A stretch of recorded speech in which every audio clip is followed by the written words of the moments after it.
ওই এলাকায় একজন মহিলা আছে, তার 7টা সন্তান আছে, সবাই পাক্কা ইমানদার। ওই মহিলাকে ধরে নিয়ে আসো, তার সন্তানদেরকে ধরে নিয়ে আসো। নবীজি বলতেছেন ওই মহিলা, তার সন্তান সহ মহিলাকে ধরে নিয়ে আসা হলো। ফেরাউন বলতেছে, মহিলা তুমি কি শুয়োরের গোশত খাবা? মহিলা বলতেছে, না, আমার জীবন চলে যাবে, আমি হারাম খেতে পারবো না। আল্লাহ যেটা নিষেধ করেছে সেটা আমি কখনোই খাবো না, যেটা আল্লাহ হারাম করেছে। মহিলাকে আবার বাদশা বলতেছে, মহিলারে তুমি যদি না খাও তাহলে তোমার সন্তান আছে, সন্তানরা খাবে কিনা? বলে সন্তানদেরকে জিজ্ঞাসা করে দেখতে পারো। বড় ছেলেকে ডাক দিয়ে বললেন, তোমরা কি এই শুয়োরের গোশত খাবা? বড় ছেলেটা ডাক দিয়ে বলল, বাদশা যেটা আল্লাহ হারাম করেছেন এটা কখনোই তোমার কথায় আমরা খাবো না। বাদশার চিন্তা হলো, এই ছেলেগুলি আমার কথায় যেহেতু খাবে না, তাহলে সোজা আঙ্গুলে ঘি না উঠলে আঙ্গুল বাঁকা করা লাগবে। এবার বাদশা বড় ছেলেকে ধরে নিয়ে আসছে, তুমি কি খাবা? বলে না। বাদশা বলতেছে, এই বড় ছেলেটাকে তোমরা তিলে তিলে হত্যা করো, বাকি 6 ভাইকে বেঁধে রাখো, মাকে বেঁধে রাখো। একটু দেখেন কত কঠিন ইমানের অধিকারী তারা ছিলেন। ওই বাদশা তার সন্তানটাকে ধরে নিয়ে আসছে, বড় ছেলেটাকে সামনে শুয়োরের গোশত দিয়ে বলল, খাবি? ছেলেটা বলল, না, জীবন চলে যাবে, আল্লাহ যেটা হারাম করেছে সেটা আমি খাবো না। এবার বাদশা বলতেছে, তারা হাত কাটো। সর্বপ্রথম তার আঙ্গুল 10টা আঙ্গুল কেটে ফেলে দেওয়া হলো, একটা একটা করে 10টা আঙ্গুল তার কেটে ফেলে দেওয়া হলো। তারপরেও ওই যুবক হারাম খাইল না, তার কান কেটে ফেলে দেওয়া হলো, চোখ উঠিয়ে ফেলে দেওয়া হলো। তারপরেও ওই ছেলেটা খাবার খাইল না, তার জিহ্বা কেটে ফেলে দেওয়া হলো। তার সমস্ত দেহর হাত পা গুলি কেটে কেটে টুকরা টুকরা করে দেওয়া হলো। এইভাবে ওই যুবক নিজের জীবন দিয়ে দিল, কিন্তু ঈমান দিল না। তার মা সামনে দাঁড়ায় দাঁড়ায় দাঁড়ায় দাঁড়ায় দেখতেছে, বাকি 6 ভাইও দেখলো। এই শাস্তি কিন্তু ঈমান তারা দেয় না, হারাম খাই নাই। দ্বিতীয় ভাইটাকে ধরে নিয়ে আসা হয়েছে, তুমি কি খাবা? যুবকটা ডাক দেয়া বলতেছে, বাদশা তুমি দুর্বল আর আমার আল্লাহ সবল, আমি সবলের কথা বাদ দিয়ে দুর্বলের কথায় কখনো হারাম খেতে পারবো না, আমার জীবন চলে যাবে, আমি শুয়োরের গোশত খেয়ে আখিরাত বরবাদ করব না। এইভাবে দ্বিতীয় ছেলেটাকে ধরে নিয়ে আসা হলো। তাকে আপনার ওই শরীরের চামড়াগুলি একবারে, বাদশা বলল তার চামড়াগুলি জীবন্ত উঠাও।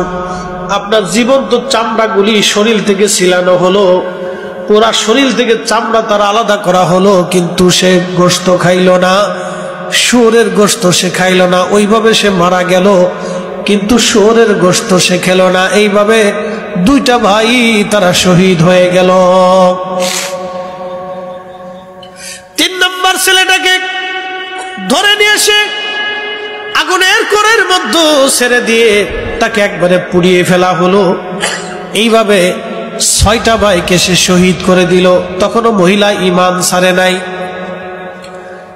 মহিলার কোলের মধ্যে একটা ছোট্ট ছেলে ছিল, 7-8 বছর বয়স হবে, কেবল বুঝা শিখেছে।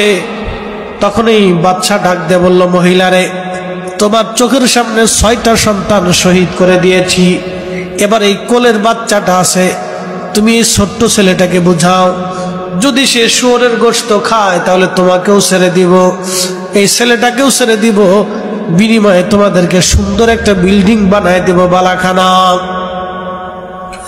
রাজকোষ থেকে মাসিকভাবে তোমাদেরকে ভাতা দিয়ে দিব, তোমাদের চিন্তার কোনো কারণ হবে না।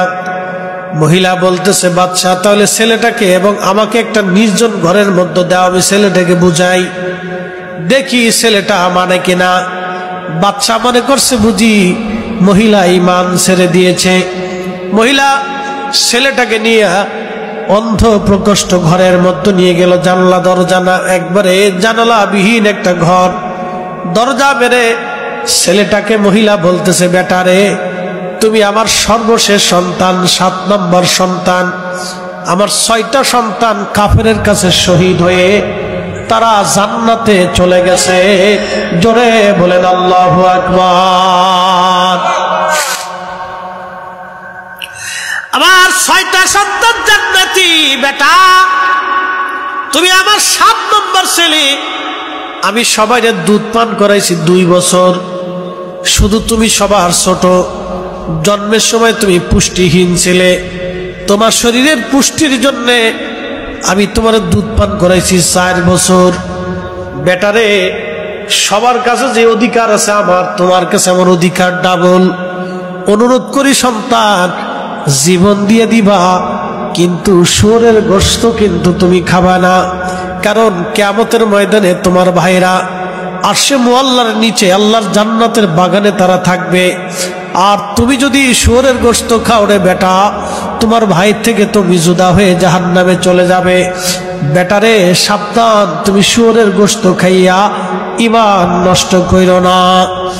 ছেলেটা ডাক দিয়ে বলতেছে, আম্মা আমি তো ভয় পেয়েছিলাম, ভাবছিলাম তুমি বুঝি আমাকে শুয়োরের গোশত খাওয়ার জন্য অনুরোধ করবা। এখন দেখি না মা, তুমি ইমানে বড় শক্ত মা।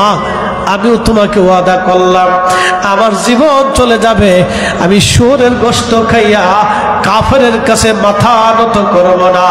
চিৎকার মেরে জোরে বলেন আল্লাহু আকবার। ওই ছেলেটাকে শহীদ করে দেয়া হলো মায়ের সামনে, মহিলাকেও শহীদ করে দেয়া হলো। 7টা বেটা সহ মহিলা নিজেও শহীদ হয়ে গেলেন, কিন্তু মিথ্যার কাছে মাথা নত করেন নাই। আল্লাহর নবী মেরাজে যাওয়ার সময় তাদের কবর থেকে জান্নাতের সুঘ্রাণ নবীজির নাকে আসতেছিল। জিবরাইলকে নবী বললেন, জিবরাইল কবর থেকে জান্নাতের ঘ্রাণ আসে, তারা কারা? জিবরাইল বলেন, ইয়া রাসূলুল্লাহ, ঈমানের পরীক্ষায় এই মহিলা 7টা বেটা সহ নিজের জীবন দিয়েছিল, তাদেরকে একটা কবরে রাখা হয়েছিল, সেই কবর থেকে আজও জান্নাতের ঘ্রাণ আসে। জোরে বলবেন আল্লাহু আকবার।